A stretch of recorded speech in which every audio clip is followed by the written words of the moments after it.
இன்னைக்கு நம்ம வீடியோவில் காரை அடுத்த பணம் அப்படின்னு சொல்லி நம்பப்படுது.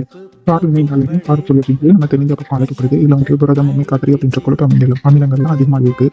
பார்க்குறதுக்கு சின்ன மீனாக இருந்தாலும் இதில் ஊட்டச்சத்துலாம் அதிகமாக இருக்கிறதுனால விரும்பி வாங்கி சாப்பிட்றாங்க. இது வந்து தலைவலி, மூக்கடப்பு, ஜலதோஷம், சளி தொல்லை இது எல்லாத்துக்குமே ஒரு சிறந்த நிவாரணியாக இருக்குது இந்த காரல் மீன் குழம்பு வறுவல் எல்லாமே.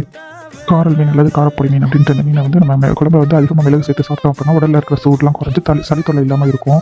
இந்த மீன் வந்து உடலை சூடாக்கி தலையில் ஏற்படுற அடப்பை குறைச்சி சளியை இலக்கி வெளியேற்றுறதுக்கு உதவுது. காரல் மீனில் இருக்கிற ஒமேகா 3 கொழுப்பு அமிலம் இதெல்லாம் இதய ஆரோக்கியத்துக்கு உதவுது. ரத்த ஓட்டத்தை மேம்படுத்துறதோட ரத்த அழுத்தத்தை கம்மி பண்ணுது. அது மட்டும் இல்லாமல் அலர்ஜி இந்த மாதிரி பிரச்சனைக்கெல்லாம் இது ஒரு நல்ல தீர்வாக இருக்குது.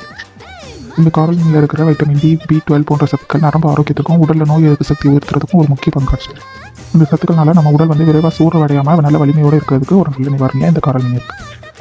இந்த மீனில் மற்ற மீன்களோட கொழுப்பு கம்மியாக இருக்கிறதுனால உடல் எடையை கட்டுப்பாட்டில் இருக்க வச்சுக்கணும் அப்படின்னு நினைக்கிறவங்க இந்த மாதிரி மீனை வாங்கி சாப்பிடலாம். மிக சிறிய மீன்லேயே பொதுவாக அதிக நன்மை இருக்கிற மீன் இந்த காரல் மீன் தான். இதை சமைக்கிறதும் எளிது. இதில் குழம்பு, வறுவல், சுக்கா எல்லா வகையுமே டேஸ்ட்டாக இருக்கும். எல்லாமே வச்சு சாப்பிட்லாம். மிளகு, ஜீரகம், பூண்டு சேர்த்து சமைச்சோம் அப்படின்னா உடல் சூடு சரியாகி ஜலதோஷம், காய்ச்சல், சளி எல்லா பிரச்சனையுமே குறைஞ்சிரும். தேங்க்யூ.